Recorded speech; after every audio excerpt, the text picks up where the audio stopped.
And we're back. What's up, everybody? Benja Well Done coming at you live. It is Thursday, March the 5th at 4:04 p.m. in the afternoon. How are you doing, guys? You know what? Something interesting happened to me the other day. Back when I was living in D.C., people would always tell me wherever I would go. And I'm not being egotistical. I'm being honest. So I'm going to say it. Wherever I would go, if I was in a Walmart parking lot or a grocery store or Home Depot at the checkout, doesn't matter where, I'd always tell jokes everywhere I'd go. And I put a lot of effort into it. And I stayed up late at night working on it, and people used to always tell me no matter where I go with these jokes that I kept working on, you should be a comedian. You should be a comedian. But I didn't ever really smile because I was in a place without the opportunity to really fulfill that. And somebody said that to me the other day, and now I'm in Texas doing that, and I smiled, which means a lot to me. It was actually, I take that back. I want to be accurate with every little stupid thing that I say, or important, whatever it is. It wasn't really a smile, it was a grin. Because I knew something that they didn't, which is I am a comedian, and I'm actually doing it.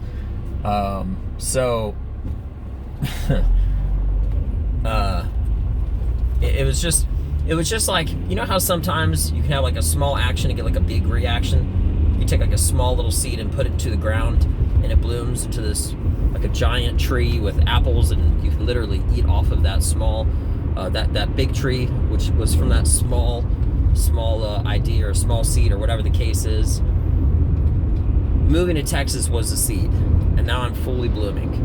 I'm always growing, always getting better, always expanding myself. But it all really begins with your writing, and that's my opinion. You know, I explained to somebody the other day, I had a little cocktail napkin, and I made a little pyramid. And you know on a pyramid, how you have layers before you get to the top layer. And I'm not telling anything you don't know, but I'm going to say it anyway. So, when you're working on comedy, unlike music, you know, you could have a gold album, not ever sing in front of an audience, and have it be perfect before you even test it out once. It's not like that with comedy. It's like an ebb and flow. It's like, because it's live as you're getting better at it. So it starts with the writing, and that's the base. That's the base of the pyramid. And then once you start to try that material and you refine it, that's that next part of the pyramid where it's like stacked up just one more, right? And then from that, you take that information and you make the edits, all right? And then you try out the new edits, and let's just say it didn't work. Well, then I'm not necessarily saying that you go down, but you kind of just keep working on it until it gets better, okay? And then you work on those edits more, and each between editing and writing and then practicing that material, you refine it all the way until you bring it to that tip. And once you have it to that tip, the top of the pyramid, it's fully refined. It's like a sword. You can literally take it out anywhere, anytime, and know it'll be fully successful. 100%. There's no questions. There's like, it might not work. No, because you've already vetted it. The interesting thing is that you're only hearing the last version of it.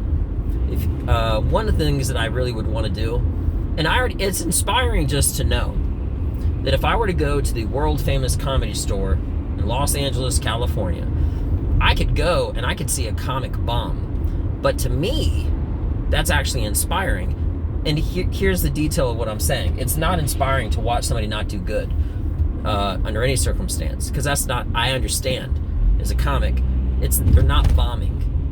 A non-comic might perceive that as them doing bad. But in all reality, you're seeing a product before it's fully vetted. And that, just seeing the working stages of something, it's like if there was an ice sculpture and you just saw a block of ice, you wouldn't care about it. If you saw an ice sculpture that was halfway done, you're gonna think that I'm really bad at sculpting ice. But you only get that actual credit when it's fully vetted. So it's really, to me, being a comic and whatnot, amongst other things. But anyway, being a comic and whatnot, seeing somebody when they're working out material pumps me up more, because I know that they got something. They know that they got something, and they're working on it. And they're working on squeezing out all that juice of the lemon, so to speak. But that can be applied with anything. But realistically, the best comparison that I could honestly make is like the layers of a pyramid getting taller, getting better, closer to the end, and each time it's a little bit sharper and you're a little bit closer to that tip, you know? So, but yeah, when this lady told me about it, I was just doing something, and she said like 4 times because I was trying on new material. And then at the very end, I sort of grinned and I said, ma'am, I actually am a comedian. I'm trying material on right now. And she said, really? When I do it at like a Walmart or a gas station, I literally went to 4 different gas stations just to try material. And that's not something that I typically do, but I had this idea, and I wanted to try it on the spot, and I didn't really have anything to do. And I had to get gas anyway. So I went to get gas. It actually wasn't 4 different gas stations. I tried it on this one guy, and he overheard in another pump. So I actually walked over to the next pump, and I told him the exact thing. But that's pretty much all that I could do back in DC. Because they have the DC Improv, which is like a professional place. And I'm going to tell you something, not really too personal, but a little bit. I went there one day when I still lived in DC. And I said, hey, you know, I'd really like to do comedy there. What would I have to do? And the guy basically said, you'd have to be a comic. It's on a professional level to come here.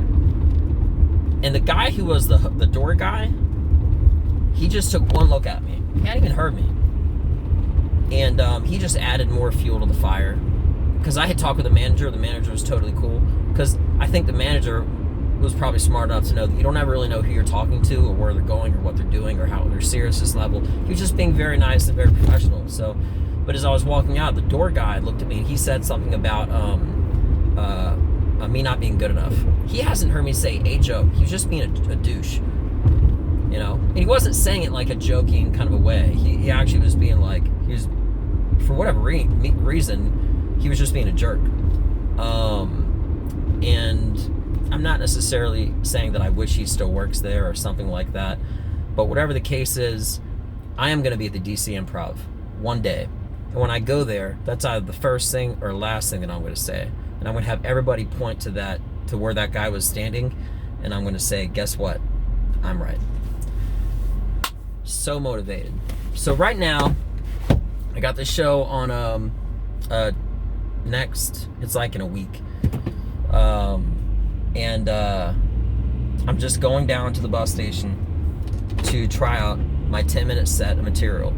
And it's interesting because I'm actually going to be, I haven't done this before, but it's a really good idea, and I might do this more often. But it's supposed to be a Christian comedy show, and I was fortunate enough to get on it. I'm doing a 10-minute set, and my first minute, I'm literally saying a prayer, but it's the funniest prayer you could ever imagine. Like, you ever had that situation where maybe like you're with a group of friends or a church or whatever the case, and you know those moments you're like supposed to be serious and everything, but you're still like cutting up, saying a prayer. I'm not being all I am mighty or anything, okay? Just what I'm saying is when you're praying, it's supposed to be like talking with God. All right, I'm not pushing anything on anybody, but I'm not telling anything you don't know.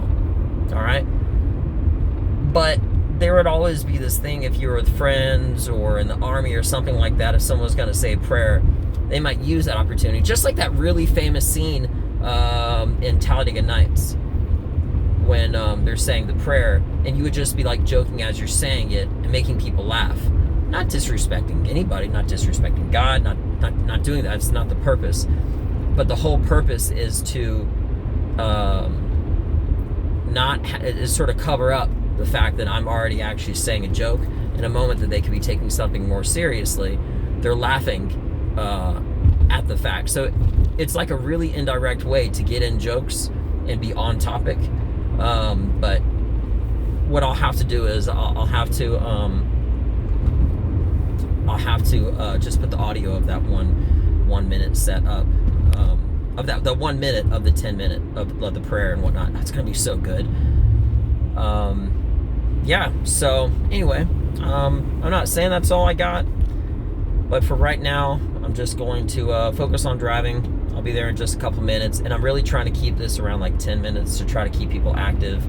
to just listen to me, because I know that you guys got a lot of stuff going on, and I respect you, and you know, I respect your minutes, and I don't want to waste them with just nonsense and random talking. So, all right, well, check me out on Benja Well Done, Instagram, Facebook, Twitter, you name it, and y'all have a good one. Take care. I'm out. Peace.